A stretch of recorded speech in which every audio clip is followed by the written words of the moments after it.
दुनिया के हर कोने में छिपे हैं कुछ राज, कुछ कहानियां जो कभी समझ से बाहर थी। जहां इंसान की सोच रुक जाती है और हर कदम पर सिर्फ अंधेरा ही मिलता है। लेकिन हम उन राजों को ढूंढने आए हैं जहां अंधेरा कभी खत्म नहीं होता, जहां हवाओं में कुछ तो घूमता रहता है पर आप देख नहीं सकते, जहां हर शैडो के पीछे कोई ऐसी चीज छुपी है जो सिर्फ अपनी नजर से महसूस की जा सकती है। आपको शायद लगे कि ये सिर्फ कहानी है या इमेजिनेशन का खेल, लेकिन जब आप अपने रूम में अकेला होते हो और खिड़की के बाहर हल्की रोशनी के साथ शैडो हिलती है, तो आप खुद महसूस करते हो कि कहानी सिर्फ कहानी नहीं रहती, वो जिंदा हो जाती है।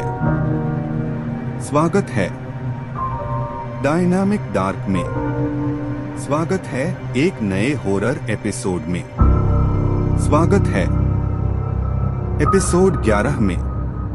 नई कहानियां, नया हफ्ता और नया डर। आज हम 3 कहानियां सुनेंगे। पहली कहानी है आई एम थर्स्टी या मुझे प्यास लगी है। दूसरी कहानी है द येलो आइड डेविल्स या पीली आंखों वाले शैतान। तीसरी कहानी है I found the course of the time traveller या मुझे समय यात्री की लाश मिली। आज की पहली कहानी है आई एम थर्स्टी। और याद रखिए, जब आप ये सुन रहे हो, शायद कोई आपके रूम के कोने में आपको देख रहा हो, और शायद आप खुद सिर्फ एक कहानी के अंदर नहीं बल्कि उस अंधेरे के बीच खड़े हो। मुझे बहुत प्यास लगी है, ये शब्द मेरे दिमाग में बार बार गूंज रहे थे, जैसे कोई पुराना एको जो रुकता ही नहीं। मैं खड़ा था नल से गिरते पानी को घूरते हुए, पर पानी भी जैसे धीरे धीरे रुक गया हो। हर एक बूंद, हर एक गिरता हुआ ड्रॉप जैसे मेरी आंखों के सामने एक अलग दुनिया का राज खोल रहा हो। लगता था जैसे घंटे बीत गए हो या बस कुछ पार। टाइम अब बेईमान हो गया था, जैसे हवा भी रुक गई हो, जैसे दुनिया सिर्फ मेरे आसपास थमी हुई हो। हर याद, हर पाल मेरी आंखों के सामने बार बार घूम रहा था, और मैं बस खड़ा था, देखते हुए, सुनते हुए, महसूस करते हुए। और फिर वो चेहरा, वो आदमी जिसे मैंने सिर्फ 2 बार देखा था, पर हर बार उसका चेहरा और गहरा और ज्यादा अनहिंज्ड लगता, जैसे वो सिर्फ मेरी यादों में नहीं, मेरी सोच के अंदर घुस गया हो। मेरे हाथ थोड़े कांप रहे थे, दिल तेज धड़क रहा था, और हर पाल में एक अजीब सी ठंडक, जैसे कोई इनविजिबल हाथ मेरे कंधे पर रख रहा हो। और धीरे धीरे मुझे अपने और उसके बीच एक इनविजिबल बाउंड्री महसूस होने लगी। मैं खुद से पूछ रहा था, क्या ये सिर्फ याद है या कुछ जिंदा है जो मुझे देख रहा है और इंतजार कर रहा है। पानी अब भी गिर रहा था, पर अब उसका साउंड एक अजीब रिदम में, जैसे हार्ट बीट और विस्पर का मिक्स हो।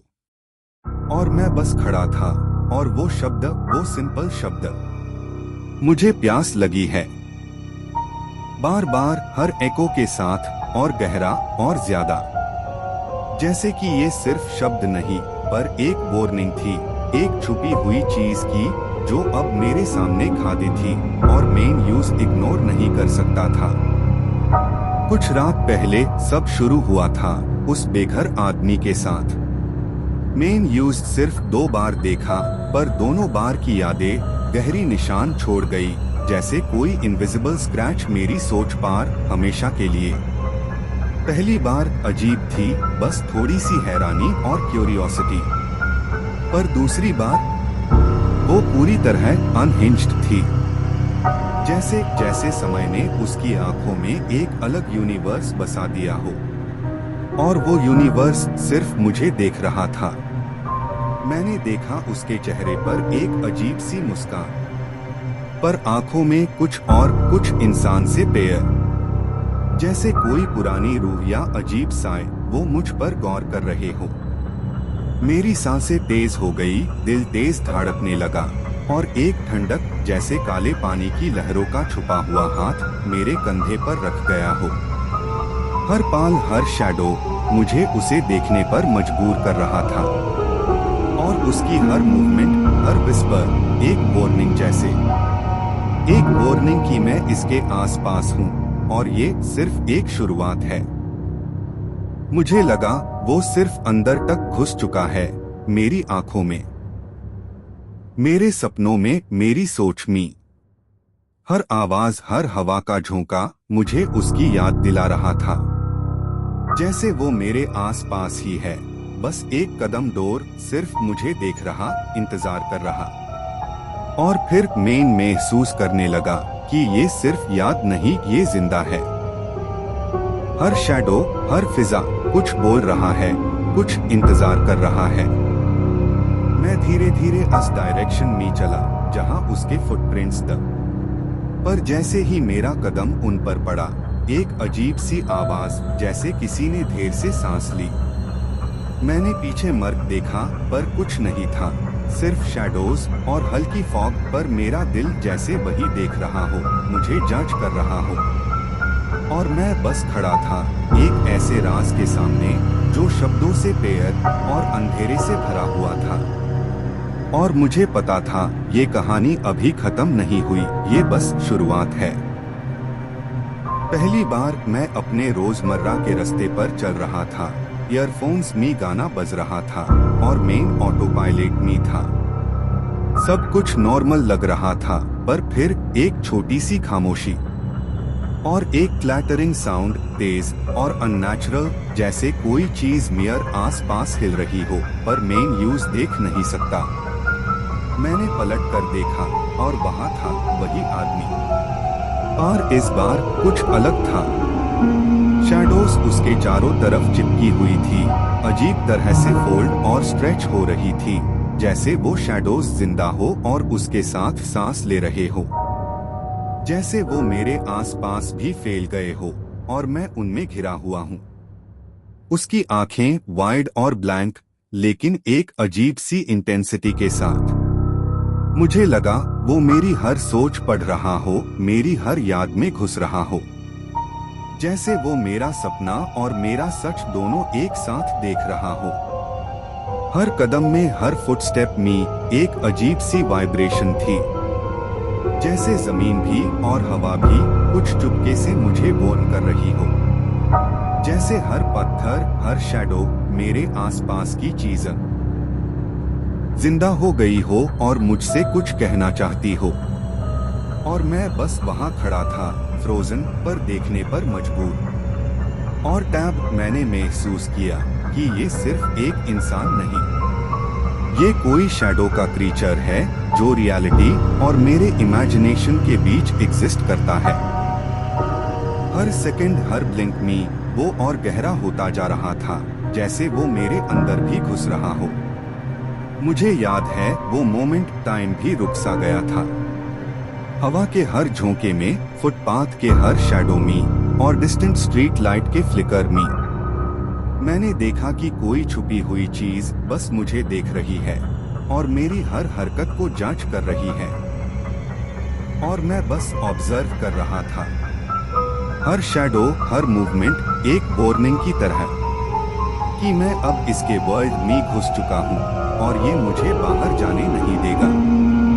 और मैं समझ गया ये कहानी अब सिर्फ शुरू हुई है और अंधेरा अभी खत्म नहीं हुआ। दूसरी बार याद अब भी मेरी त्वचा पर कांप लाती है। उस रात मैंने खुद को समझाया था कि शायद पहली दफा जो देखा वो सिर्फ मेरा भ्रम था, लेकिन फिर वो दोबारा सामने आई। मैं अंधेरे कॉरिडोर से गुजरा और लगा जैसे दीवार की हर दरार से आंखें मुझे घूर रही है। हर ग्रोटेस्क डिटेल, हर अजीब शैडो एक अलग ही जिंदगी जी रही थी। शैडो ऐसे हिल रही थी जैसे किसी के हाथ पैर हो, पर इंसान के जैसे बिल्कुल नहीं। एक पल के लिए मुझे लगा कि वो बस एक और इल्यूजन होगा, पर फिर वो शैडो धीरे धीरे जमीन से उठकर सीधा खड़ी हो गई। उसका सर इतना टेढ़ा था कि देखकर मेरी गर्दन खींच गई, और उसकी उंगलियां अनमेन कुछ अननेचुरल लंबाई थी, जैसे वो किसी भी वक्त मेरे तरफ बढ़कर मेरी गर्दन पकड़ लेंगी। मुझे लगा मैं भाग जाऊंगा, पर पैर जमीन से चिपक गए। सांस तेज हो रही थी और हर हार्ट बीट मेयर कण में ढोल की तरह बज रही थी। उसने एक आवाज निकाली, आवाज नहीं, एक घुटन सी करह जो हवा को भी काट रही थी। और फिर उसकी आंखें जैसे खून से भरी हुई दो सूरज। वो सीधा मुझे देख रही थी और मेरे दिमाग में कुछ अजीब तस्वीर भरने लगी। तस्वीर जो मेरी नहीं थी, जैसे वो मुझे दिखाना चाहती हो कि मैं अगला शिकार बनने वाला हूँ। मैं चिल्लाया पर आवाज निकली ही नहीं। सिर्फ एक ठंडी हवा जो मेरे मुंह से निकलकर उसी के पास चली गई, जैसे मेरी रूह का एक हिस्सा वो खींच रही हो। तभी एक पल के लिए सब रुक गया। वो शैडो थोड़ी देर तक बस खादी रही और फिर दीवार के अंदर घुल गई। मैंने बस अपने पैर खोलकर भागना शुरू किया, लेकिन उसके जाने के बाद भी उसकी आंखों का रंग, उसकी उंगलियों की लंबाई और उस तरह की आवाज अभी तक मेरे कान में गूंजती है। और वो फुसाफुसाहट, मुझे बहुत प्यास लगी है। पहले तो मैंने सोचा शायद हवा चल रही है या खिड़की से कोई आवाज आ गई, पर फिर दोबारा सुना और इस बार ऐसा लगा जैसे कोई मेरे कान के बिल्कुल अंदर से बोल रहा हो, जैसे उसकी सांसें मेरी गर्दन को छू रही हो। मेरी चाल थम गई। मैंने घबराकर टेबल पर रखा पानी का ग्लास उठाया, पर हाथ इतना कांप रहा था कि पानी किनारे से बाहर गिरने लगा। रूम में एक ऐसा सन्नाटा था कि मैं अपनी हाई हार्ट बीट को एक ड्रम बीट की तरह सुन रहा था, थक थक थक, और वो भी धीरे धीरे तेज होता जा रहा था। और फिर बिना किसी वजह के ग्लास अपने आप हिलने लगा, जैसे किसी ने उससे धक्का दिया हो। मैंने आंखें फैलाकर देखा और वो ग्लास टेबल से नीचे गिरा, धड़क छित्तर छत्तर और 1000 टुकड़ों में टूट गया। उसी पल एक बार फिर वही आवाज, और इस बार और भी स्पष्ट और भी करीब, तुमने मुझे पानी क्यों नहीं दिया? मेरी गर्दन खुद भी खुद धीरे धीरे मुड़ने लगी। मैं रोका चाहता था, पर कंट्रोल ही नहीं था। और तब मैंने देखा दरवाजे के कोने में एक परछाई। उसका चेहरा अंधेरे में छुपा था, लेकिन उसका जिस्म बिल्कुल स्टैटिक, बिल्कुल जैसे हवा भी उससे छूने से डरते हो। वो बस खादी थी और फुसफुसाहट करती रही। मुझे बहुत प्यास लगी है, मुझे बहुत प्यास लगी है। हर रेपिटेशन के साथ आवाज ज्यादा भरी, ज्यादा घनेरी होती गई। रूम का टेम्परेचर गिरने लगा। मेरी सांसें धुंध बनकर बाहर आने लगी। मैं चिल्लाया पर आवाज ही नहीं निकली। और फिर एकदम से सब कुछ अंधेरा हो गया, जैसे लाइट को किसी ने 1 सेकंड में निगल लिया हो। और उस अंधेरे में सिर्फ एक चीज सुनाई दे रही थी, मुझे बहुत प्यास लगी है। अब मैं यहाँ खड़ा हूँ, अपने हाथों पर गिरते पानी को घूरते हुए। समझ रहा हूँ कि ये आवाज सिर्फ मेरे दिमाग की नहीं थी, कुछ मेरे पीछे आया है। हर शैडो, हर रिफ्लेक्शन मुझे फॉलो कर रहा है। मेरी उंगलियों से गिरते पानी के कतरे जमीन पार फैल कर एक अजीब सी शेप बना रहे हैं, जैसे कोई पुरानी भूली बिसरी लैंग्वेज कोई सिंबल लिख रहे हो। मैं पलके झपकता हूँ और वो शेप और गहरा होता जा रहा है। सन्नाटा इतना गहरा है कि अपने दिल की धड़कन भी मुझे गनशॉट जैसी लग रही है। धीरे से मैंने अपना सर उठाया। दरवाजे के कोने में एक शैडो खड़ी थी। उसका चेहरा अंधेरे में चिपका हुआ, बस एक आउटलाइन जैसे स्टैटिक का सिलहा।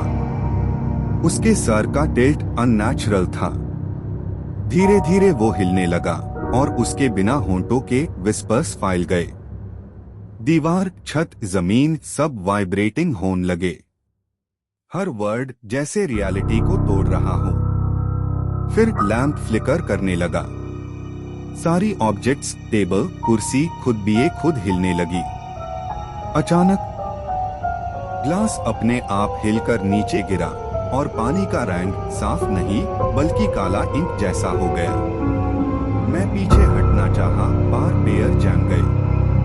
सांस तेज हो गई, आंखें खुद अस फिगर पे फिक्स हो गई और टैब अंधेरा इतना गहरा हो गया कि कुछ भी दिखना बंद हो गया।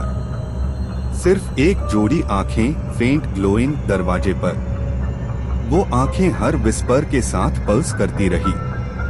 मुझे बहुत प्यास लगी है, मुझे बहुत प्यास लगी है। और जाने क्यों मुझे लग रहा था कि वो आंखें सिर्फ पानी नहीं कुछ और चाह रही थी, कुछ जो मैं खुद था। और उसी मोमेंट सब कुछ डिस्टॉर्शन के साथ कट हो गया। आज की दूसरी कहानी है the yellow eyed devil's adventure हाई। वो था जो मैंने हमेशा चाहा। जिंदगी के वो फल जो बचपन में मुझे कभी नहीं मिले, उन्हें पाने की चाहत। और वो फल उस वक्त अमेरिकन वेस्ट में हाई माइल जाते थे। तुम सोचो, एक ऐसी दुनिया जहां खुली हवा, पथरीले पहाड़, घोड़े की तापती चाल और एक आवारा सी जिंदगी थी। ना कोई बंधन, ना कोई रुकावट, सिर्फ एक सफर जिसमें हर मोड़ पर नया किस्सा छुपा होता। मेरे अंदर हमेशा से एक भूख थी, कुछ नया देखने की, कुछ नया सीखने की। और उस भूख का जवाब मुझे उस रेजिस्टन और पहाड़ों के बीच मिलता था। रात को जब आसमान इतना साफ होता था कि सितारे ऐसे चमकते जैसे तुम्हारे बस एक हाथ दूर हो, उस वक्त लगता था जैसे मैं दुनिया का सबसे आजाद इंसान हूँ। और एडवेंचर का मतलब सिर्फ खतरा नहीं था, एडवेंचर का मतलब था अपने आप को पहचानना। जब तुम रात की ठंड में सिर्फ एक आग के पास बैठे हो और एक अकेला घोड़ा तुम्हारे पास खड़ा है, तुम्हें अपने दिल की धड़कन सबसे तेज सुनाई देती है। वही धड़कन बताती है कि तुम अभी जिंदा हो, तुम अभी सफर पर हो। लोग कहते थे कि अमेरिकन वेस्ट एक कठोर और बेरहम जगह है, लेकिन मेरे लिए वही जगह मेरी आजादी थी। हर सुबह एक नई उम्मीद लेकर आती थी और हर शाम एक कहानी बन जाती थी जो मैं अपने साथ लेकर आज तक चल रहा हूँ। एडवेंचर सिर्फ एक सफर नहीं बल्कि एक जज्बा था। एक जज्बा जो मुझे चलता रहा, जो मुझे सिखाता रहा कि जिंदगी के सबसे खूबसूरत लम्हे अक्सर वही होते हैं जहां तुम्हारी प्लानिंग खत्म हो जाती है और कहानी खुद तुम्हें लिख देती है। अगर हमें थोड़ा सा भी अंदाजा होता कि वो एडवेंचर हमारे लिए क्या लेके आने वाला है, तो शायद हम कभी अपनी कंफर्ट छोड़कर उस सफर पर निकलते ही नहीं। उस वक्त हमें लग रहा था कि ये सिर्फ एक छोटी सी एक्सपीडिशन होगी, नेचर के बीच एक मजेदार एक्सपीरियंस, कुछ कहानियाँ, कुछ यादें, बस इतना ही। लेकिन जैसे जैसे हम सिविलाइजेशन से दूर होते गए, हवा का वजन बदल गया। पेड़ों के पत्ते ऐसे खरकने लगे जैसे कोई हमसे गुफ्तागू कर रहा हो और हर कदम के साथ लगता था जैसे जमीन के नीचे कोई बेचैनी महसूस हो रही हो।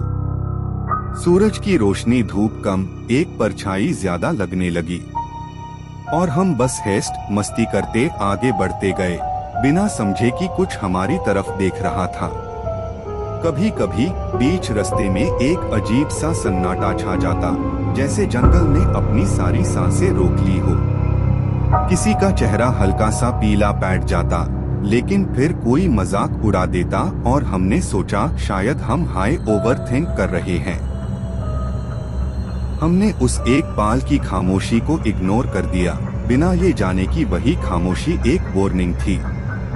और फिर जैसे जैसे रात नजदीक आने लगी, हमने महसूस किया कि हम अकेले नहीं हैं।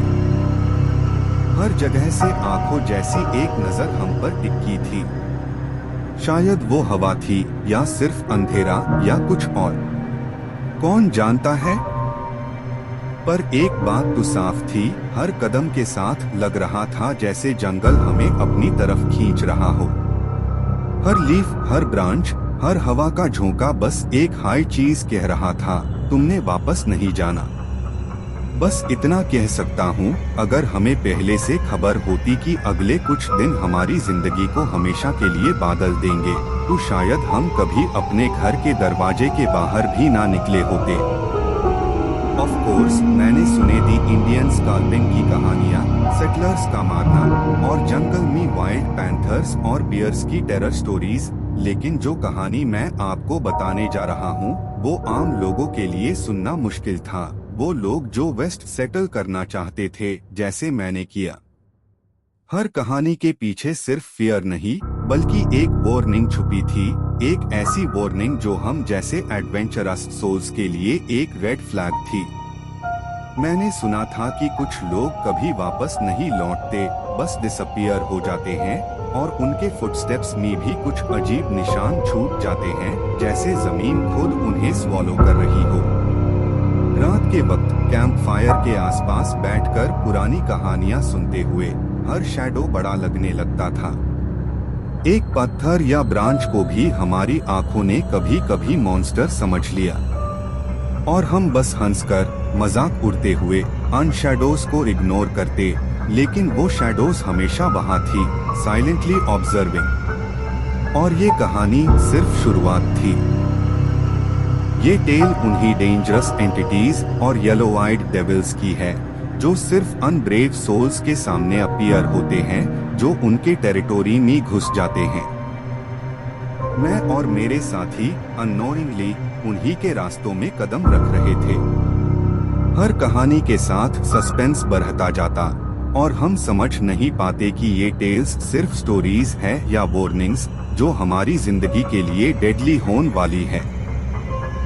और सबसे अजीब बात, वो एंटिटीज कभी सिर्फ एक चेहरे में नहीं दिखती, कभी एक शैडो, कभी हवा का झोंका, कभी रात की खामोशी में बस एक येलो ग्लेयर आंखों की तरह ब्लिंक कर जाती है। और हम बस चल रहे थे, अनअवेयर कि हर कदम हमारी हिम्मत को टेस्ट कर रहा है, हर शैडो हमारी आंखों और दिमाग को कंफ्यूज कर रहा था, और वो अनसीन डेविल्स बस यूं ऑब्जर्व कर रहे थे। अगर हमें पहले से पता होता कि ये एडवेंचर सिर्फ थ्रिल नहीं, बल्कि एक डेंजरस मेज का शुरुआत है, शायद हम कभी ये कदम ना रखते। अगर हम जानते, अगर हम उनके बारे में थोड़ा भी अंदाजा करते, अनडीप और डार्क नाम का जो येलो आइड डेविल्स से जुड़ी थी, तो शायद कभी वेस्ट नहीं जाते। जंगल की खामोशी में हर शैडो में उनकी आंखें चमकती थी, पीले रंग की, जैसे रात के अंधेरे में डूब छुपी हुई लैंटर्न्स। मैंने सुना था कि ये डेविल्स सिर्फ अन लॉगहॉर्न के सामने अपीयर होते हैं, जो उनके टेरिटोरी में कदम रखते हैं, और एक ही नजर में हर कदम का हिसाब ले लेते हैं। रात को कैंप फायर के आसपास बैठकर हम उन कहानियों को इग्नोर करते, लेकिन उनकी प्रेजेंस हमेशा महसूस होती, एक अजीब सी ठंडक, हवा का अजीब चलना, और पैटर्न का हिचकिचना, जैसे वो हमारी सांसों में घुस रहे हो। उनके बारे में जो टेल्स सुनते थे, वो सिर्फ शुरुआत थी। कुछ लोग कहते थे कि अगर किसी ने अन येलो आइड डेविल्स की आंखों में देखा, तो उनके दिमाग में एक अजीब सी खौफ और हैल्यूसिनेशन आ जाती, और कभी कभी उनकी रूह भी वहां छूट जाती। हर रात का चांद और तारे भी उन शैडोज में अजीब से ब्लिंक करते, जैसे उनकी आंखों का रिफ्लेक्शन हो। हमने हर मूवमेंट को इग्नोर करने की कोशिश की, पर कभी कभी हवा में एक सॉफ्ट विस्पर सुनाई देता, जैसे इनविजिबल लिप्स हमेशा हमसे बात कर रहे हो। हम अननोइंगली उनके टेरिटोरी में एंटर कर चुके थे। हर कदम के साथ सस्पेंस और डेंजर बढ़ता जाता। हर ट्री की शैडो में, हर पाथ के कोने में हमेशा उनका नजर का ग्लेयर ब्लिंक करता हुआ लगता, और हम बस चल रहे थे, अनअवेयर कि ये डेविल्स हर पाल हमारी हिम्मत और सैनिटी को टेस्ट कर रहे हैं। अगर हमें पहले से पता होता कि ये एडवेंचर सिर्फ थ्रिल नहीं, बल्कि एक डेंजरस मेज का शुरुआत है, तो शायद हम कभी वेस्ट के अन रिमोट जंगल पाथ्स पार कदम ना रखते। कहानियां थी बीइंग्स और एंटिटीज की, नावाजो फोकलोर के मॉन्स्टर्स और क्रिप्टिड्स की। वेंडिगो जैसे रूहानी दरवाने क्रीचर्स जो रात के अंधेरे में शिकार करते और उनकी गूंज हर शैडो में महसूस होती। हमने सुनी थी कि ये क्रीचर्स सिर्फ जंगल या रिमोट एरियाज में नहीं बल्कि उनकी आवाज और प्रेजेंस हर छोटी सी शैडो में महसूस होती है। एक पतला सा सिलुएट, एक अजीब सी खामोशी और वो ट्यूरेंट हमारी आंखों के सामने अपीयर हो जाता फिर वैनिश हो जाता जैसे कोई इल्यूजन। रात के वक्त हमारी कैंप फायर्स की रोशनी में कभी कभी ट्रीज और बुशेस में उनकी मूवमेंट दिखती, एक अजीब सा रस्टलिंग जो नेचुरल नहीं लगता। हर कदम पार सस्पेंस बढ़ता और हर विस्पर, हर पत्ता का हिचकिचना हमारी हिम्मत को टेस्ट कर रहा था। कुछ लोग कहते थे कि अगर तुम उनकी आंखों में देखते हो तो तुम्हारे दिमाग में एक अजीब सी हैल्यूसिनेशन और डर घुस जाता है। कभी कभी उनका सिर्फ डिस्टेंट हाउल सुनाई देता जो हमेशा और गहरा और सस्पेंसफुल लगता, जैसे रात में कुछ अनसीन हमारी तरफ मूव कर रहा हो। और फिर जैसे ही हम साइलेंस में बैठते, हवा में एक सॉफ्ट वाइब्रेशन, जैसे उनका प्रेजेंस डायरेक्टली हमारे दिमाग में कम्युनिकेट कर रहा हो।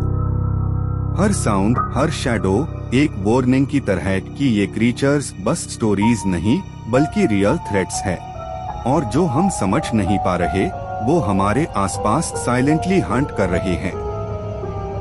हर रात हर शैडो, सस्पेंस और हॉरर बढ़ता जाता और हम बस अपनी हिम्मत को कलेक्ट करते हुए आगे बढ़ते, अनअवेयर कि ये फोकलोर के क्रीचर्स सिर्फ कहानियां नहीं बल्कि उनकी असली दुनिया में हमारे साथ एग्जिस्ट कर रहे हैं। और जब हमने सोचा कि एडवेंचर का मजा लेंगे तो धीरे धीरे समझ आया कि कुछ चीजें सिर्फ कहानियों में हाय अच्छी लगती है और कुछ शैडोज में रहती है हमेशा। रात के अंधेरे में हर शैडो अजीब लगता, कभी हिलता, कभी स्ट्रेच होता, जैसे कोई अनसीन फोर्स हमारी तरफ साइलेंटली मूव कर रहा हो। हर झोंकता हुआ हवा का झोंका, हर पत्ता का हिचकिचना हमारी नर्वसनेस को बढ़ाता और लगता कि हर साउंड में कोई इनविजिबल प्रेजेंस हमसे बात कर रहा है। कैंप फायर के आसपास की रोशनी में शैडोज अजीब शेप्स में दिखने लगे। कभी एक सिलुएट पहला से ज्यादा बड़ा लगता, कभी किसी ट्री के पीछे एक आई फ्लैश करती और जैसे ही हम ब्लिंक करते वो वैनिश हो जाता। हर पल सस्पेंस और फियर बढ़ता जाता और हम बस अपनी हिम्मत को संभलते हुए आगे बढ़ते। जैसे जैसे रात गहरी होती गई, हमने महसूस किया कि ये एडवेंचर सिर्फ नेचर का मजा नहीं, ये हमारे परसेप्शन, हमारी हिम्मत और हमारी सैनिटी का टेस्ट था। हर स्टेप, हर रस्टल एक वार्निंग की तरह कि कुछ मिस्टरीज को लाइटली मत लो। पेड़ों की शैडोज और मूनलाइट के इंटरप्ले में कभी कभी कुछ फिगर्स फ्लैश करते, जैसे पुरानी कहानियों के क्रीचर्स, पर वो हमारे ब्लिंक करने तक डिसअपियर हो जाते। हर डिस्टेंट हाउल, हर रस्टलिंग बुश, लगता कि वो सब हमारी तरफ ऑब्जर्व कर रहे हैं। और तब हमने रियलाइज किया, शैडोज के अंदर जो प्रेजेंस है वो हमेशा के लिए वहां रहती है। वो सिर्फ स्टोरीज में नहीं बल्कि हर डार्क कॉर्नर में साइलेंटली वॉच करते हैं। हम उन्हें देख नहीं पाते पर वो हमारे साथ हमेशा है। बस इतना कह सकते हैं, कुछ चीजें कहानियों में हाय अच्छी लगती है और कुछ सिर्फ शैडोज में हमेशा के लिए हमारे सामने भी, पर हम उन्हें समझ नहीं पाते। हर स्टेप, हर रस्टल एक साइलेंट रिमाइंडर कि कुछ मिस्टरीज को लाइटली मत लेना। आज की अंतिम कहानी है I found the quotes of the time traveller. मैं एक पोस्ट ग्रेजुएट आर्कियोलॉजी स्टूडेंट हूँ यूके के एक प्रेस्टिजियस यूनिवर्सिटी से। एक हफ्ते पहले हम एक डिग साइट में गए नॉर्दर्न इंग्लैंड के एक पुराने गांव में, जो अब बस जमीन में छुपी पुरानी डिचेस और फाउंडेशन की झलक है। हमने सोचा कि वहाँ कुछ अजीब नहीं मिलेगा, शायद सिर्फ कुछ टूल्स, सेरामिक शार्ड्स या बस पुरानी मिट्टी के टुकड़े ही होंगे। लेकिन जैसे ही हम वहां पहुंचे, मैंने महसूस किया कि ये जगह अलग है, कुछ अजीब सी एनर्जी है जैसे पुराने जमाने की कहानियां जमीन के नीचे छुपकर हमारे आसपास घुस रही हो। हर कदम पर मिट्टी का टेक्सचर और पत्थर के टुकड़े अलग लग रहे थे। मैं अपने ग्रुप के साथ केयरफुली डिग कर रहा था और हर निकलता हुआ शार्ड या फ्रैगमेंट एक छोटी सी हिस्ट्री का प्रूफ लगता। लेकिन धीरे धीरे मुझे लगा कि कुछ और भी है जो सिर्फ यूं ऑब्जर्व कर रहा था, शायद साइट के अंदर या शायद हमारे इमेजिनेशन के अंदर। हवा का फ्लो अजीब हो रहा था, जैसे हर ब्रीज पुरानी यादें ला रहा हो। हर शैडो ज्यादा गहरी लग रही थी और हमारा फोकस बस बोन्स और आर्टिफैक्ट्स पे था, पर कभी कभी कुछ शेप्स या फिगर्स दिखते जैसे ग्राउंड के अंदर या ट्रीज के पीछे। मैंने ग्रुप को नोटिस करने की कोशिश की, पर उन्होंने कुछ नहीं देखा या उन्होंने इग्नोर किया। फिर डिग के दूसरे दिन एक क्लासमेट ने हिल के टॉप पर एक स्पॉट देखा जो अलग था। जब हमने वहां एक्सकवेशन स्टार्ट किया तो ह्यूम स्केलेटल रिमेन्स स्माइल, और वही मोमेंट था जब मैंने रियलाइज कि हमने कुछ अनएक्सपेक्टेड अनकवर किया, कुछ जो सिर्फ हिस्ट्री के पीसेस नहीं बल्कि एक ऐसी चीज थी जो शायद समझ से बाहर थी। और उस मोमेंट मैंने महसूस किया कि ये एक्सपीडिशन सिर्फ लर्निंग और रिसर्च के लिए नहीं है, ये हमारे परसेप्शन और फियर का टेस्ट भी बन गया था। हर फ्रैगमेंट, हर शैडो और हर साउंड एक वार्निंग की तरह कि हम कुछ ऐसा अनकवर करने वाले हैं जो सिर्फ पास्ट का हिस्सा नहीं बल्कि एक अजीब और इनकॉम्प्रिहेंसिबल रियलिटी का प्रूफ है। दूसरे दिन हमने डिग साइट पर केयरफुली काम शुरू किया। एक क्लासमेट ने हिल के ऊपर एक अजीब सा स्पॉट डिस्कवर किया। वो अलग था, जैसे जमीन खुद कुछ छुपाए बैठी हो। हम वहां पहुंचे और धीरे धीरे सॉइल रिमूव करते हुए एक बोन का टुकड़ा निकल आया। सेक्शन ट्यूरेंट कॉर्डन किया गया, जैसे कि वहां कुछ डेलिकेट और डेंजरस हो। हर कदम पे मिट्टी को जेंटली ब्रश करना, बोन्स के फ्रैगमेंट्स को हैंडल करना, सब एक रिचुअल जैसा लग रहा था, पर हवा में एक अजीब सी टेंशन थी। घंटों की डेलिकेटली डिगिंग के बाद हमने स्केलेटल रिमेन्स अनकवर किया। एक पूरी बॉडी याद दिला रही थी, लेकिन कुछ अलग, जैसे नॉर्मल ह्यूमन स्केलेटन नहीं, कुछ और अननेचुरल और डिस्टर्बिंग। हर बोन का एंगल और फ्रैक्चर एक अजीब सा पैटर्न दिखा रहा था जो बस साइंटिफिक ऑब्जर्वेशन से एक्सप्लेन नहीं हो रहा था। मैंने महसूस किया कि हर स्टूडेंट साइलेंटली चेक कर रहा था, पर सबकी आंखों में वही थोड़ी सी डर और अनसर्टेनिटी थी। हवा के हल्की सी मूवमेंट के साथ मिट्टी में छुपी चीजें हिल रही थी, शैडोज स्ट्रेच हो रहे थे और ऐसा लग रहा था जैसे साइट में खुद पुरानी मेमोरीज और स्पिरिट्स घुस गई हो। हर फ्रैगमेंट, हर डिस्कवरी बस एक पीस नहीं बल्कि एक वार्निंग था कि हमने जो अनकवर किया है वो सिर्फ हिस्ट्री का हिस्सा नहीं बल्कि एक इनकॉम्प्रिहेंसिबल रियलिटी का प्रूफ है। और जैसे जैसे हम एक्सकवेशन में डीप होते गए, मुझे लगता था कि स्केलेटल रिमेन्स सिर्फ बोन्स नहीं, उनके साथ कुछ और, कुछ जिंदा या कॉन्शियस, यूं साइलेंटली ऑब्जर्व कर रहा है। हर कदम पे मिट्टी से हल्की सी आवाज आ रही थी, जैसे पुराने गांव की कहानियां यूं वार्निंग दे रही हो। हर शैडो में मूवमेंट और हर टूल के टच के साथ एक अजीब सी वाइब्रेशन महसूस हो रही थी जो सिर्फ साइंटिफिक क्यूरियोसिटी से नहीं बल्कि हमारी इंस्टिंक्ट और दार को टेस्ट कर रही थी। मैंने देखा कि कुछ बोन्स पर अजीब मार्क्स जैसे इंटेंशनली बनाए गए हो और एक ऐसा पैटर्न जो समझ से बाहर था। हर फ्रैगमेंट हमारे लिए एक चैलेंज, एक पजल और एक दार की वार्निंग था, और मुझे लगता था कि ये सिर्फ शुरुआत है। जब हम धीरे धीरे एक्सकवेशन कर रहे थे, मुझे लगा कि ये सिंपल स्केलेटन नहीं है, कुछ और ही है। हर बोन और फ्रैगमेंट कुछ अनयूजुअल और अननेचुरल लग रहा था, जैसे टाइम के अलग अलग लेयर्स में फंसा हुआ हो। पुराने आर्टिफैक्ट्स और ऑब्जेक्ट्स स्माइल जो समझ से बेयर दर, एक मेटालिक डिवाइस जिसका डिजाइन मेडिवल नहीं और ना हाई मॉडर्न, जैसे किसी टाइम ट्रैवलर का राज छुपा हो। ओल्ड जर्नल्स और पार्चमेंट्स भी मिले, जिनमें अजीब सिंबल्स और अनरीडेबल लैंग्वेज थी, जो सिर्फ एक ही जगह के लिए हो सकती थी, जहां साइंस और मैजिक एक साथ मिलते हों।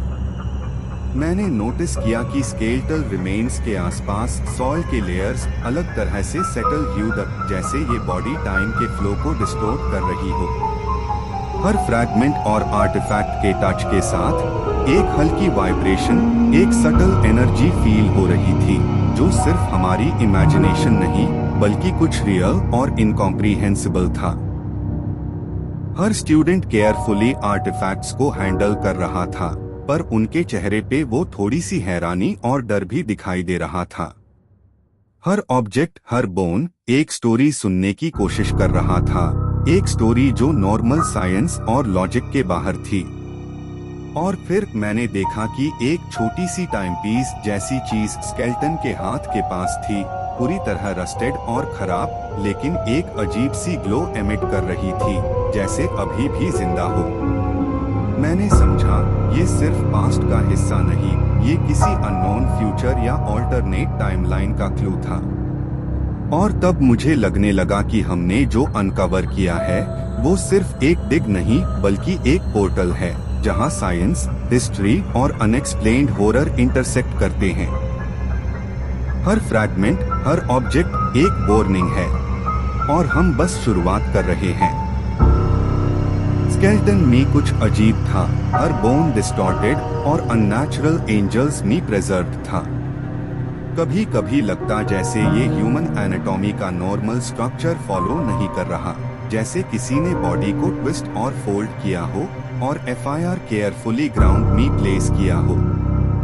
हर डिटेल को देखते हुए एक अजीब सी साइकोलॉजिकल फियर मेरे अंदर ग्रो करने लगी, जैसे ये सिर्फ रिमेन्स नहीं, कुछ अलाइव के ट्रेसेस या कुछ उसके साथ रेसोनेट कर रहा था, एक एनर्जी जो हमारे साथ इंटरैक्ट कर रही हो।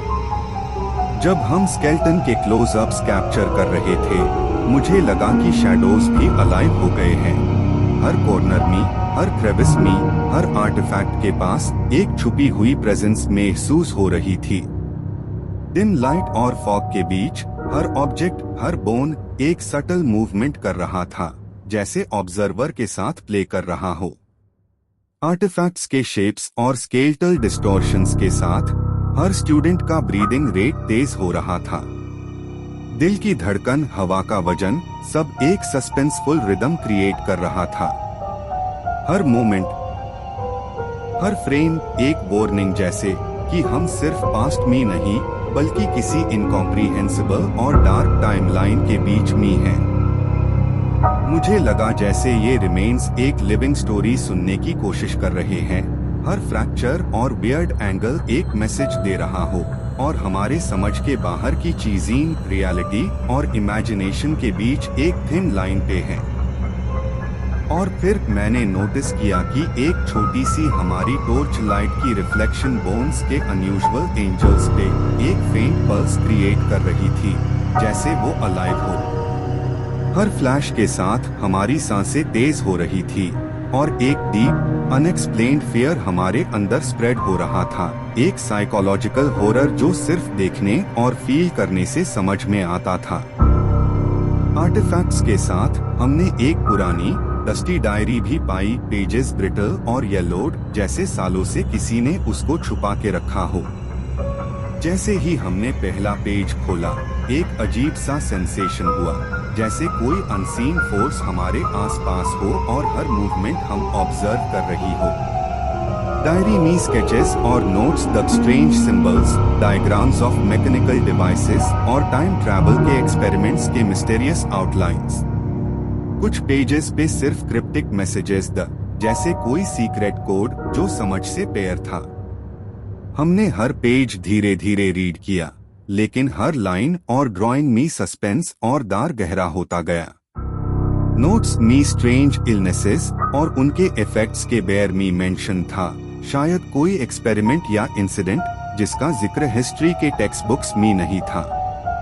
कुछ पेजेस पे स्टेन्स और फेडेड राइटिंग्स भी थी, जैसे कोई पास्ट मिस्टेक्स और ट्रेजेडीज छुपी हुई हो। हर स्केच और सिंबल हमारे दिमाग में चिल्स डाल रहा था। स्केलेटन और ऑब्जेक्ट्स सब एक बड़े हिडन ट्रूथ का पार्ट लग रहे थे। और हमने अभी सिर्फ डायरी के पहले कुछ पेजेस देखे थे, लेकिन ऑलरेडी हमारी क्यूरियोसिटी और फियर लिमिट क्रॉस कर रही थी। हर आर्टिफैक्ट, हर स्केलेटल डिटेल, हर क्रिप्टिक नोट हमारी आंखों के सामने एक मिस्ट्री और सस्पेंस का नेटवर्क बना रहा था, जैसे ये सब मिलके हमारी रियलिटी को क्वेश्चन कर रहे हो। जैसे जैसे हम और आगे बढ़ रहे थे, ये फीलिंग और गहरी होती गई कि हमने सिर्फ सरफेस हाई स्क्रैच किया है, और इस सरफेस के नीचे एक ऐसी सच्चाई है जो हमारी जिंदगी और परसेप्शन को हमेशा के लिए बादल देगी। और जब हम एक्सकवेशन बैंड कर रहे थे, एक अजीब सी फीलिंग मेरे अंदर ग्रो कर रही थी, जैसे कुछ अब भी हमारे आसपास हो। हर शैडो, हर कॉर्नर जैसे हमारी मूवमेंट्स को ऑब्जर्व कर रहा हो। ये स्केलेटन, ये ऑब्जेक्ट्स, ये पुरानी डायरी के सीक्रेट्स सिर्फ खुली आंखों के सामने नहीं, बल्कि शैडोज और विस्पर्स में भी जिंदा थे। धीरे धीरे मैंने महसूस किया कि हर आर्टिफैक्ट हमसे कुछ कहना चाहता है, कुछ वार्निंग, कुछ मैसेज जो हमारी अंडरस्टैंडिंग से बाहर है। मिट्टी के पार्टिकल्स हवा में थोड़ी देर के लिए लेविटेट करते हुए एक मिस्टीरियस पैटर्न बना रहे थे, जैसे इनविजिबल फोर्सेस हमारी अटेंशन अट्रैक्ट कर रही हो। हर सॉफ्ट ब्रीज, हर हल्की आवाज एक रिदम में हमारी नर्व्स को स्ट्रेच कर रही थी। और फिर जैसे ही हमने लास्ट टूल पैक किया, एक फेंट विस्पर, बेयरली ऑडिबल, मेरे कान में, ये सिर्फ शुरुआत है। मैंने पीछे देखा, कोई नहीं था। पार शैडोज जैसे अलाइव हो, सटली मूव कर रहे थे। रिफ्लेक्टिव सरफेसेस में एक फ्लीटिंग आउटलाइन दिख रही थी। मेरी सांसें तेज, दिल तेज धड़क रहा था। पार क्यूरियोसिटी और फियर एक साथ हमारे दिमाग में डांस कर रही थी। हर स्केलेटल बोन, हर आर्टिफैक्ट, हर क्रिप्टिक स्केच एक इंटरकनेक्टेड मिस्ट्री का हिस्सा लग रहा था, जो हमने अभी सिर्फ सरफेस पे स्क्रैच किया था। और तब हम समझ गए कि ये एक्सकवेशन सिर्फ एक बिगिनिंग थी। ये सीक्रेट्स, ये शैडोज, ये विस्पर्स, ये सब हमारे पीछे बने रहेंगे, तब तक जब तक हम इनके मिस्टरीज के राज नहीं खोल लेते। और मुझे पता था, ये सिर्फ शुरुआत है, और जो सच्चाई हमने देखी, वो हमारी परसेप्शन और जिंदगी को हमेशा के लिए बादल देगी। ये था end of episode 12 of dynamic dark. अगर आपको ये डरावनी कहानियाँ पसंद आई हो, तो सब्सक्राइब करें, लाइक करें और शेयर करें अपने दोस्तों और अपने परिवार वालों के साथ भी। तब तक के लिए डरावनी कहानियाँ सुनते रहिए, क्योंकि हम जल्दी वापस लौटेंगे एपिसोड 13 के साथ। नए डर, नए अंधेरे और नए राज लेकर नई 3 कहानियों के साथ डायनामिक डार्क के परिवार का एक खास हिस्सा बनिए।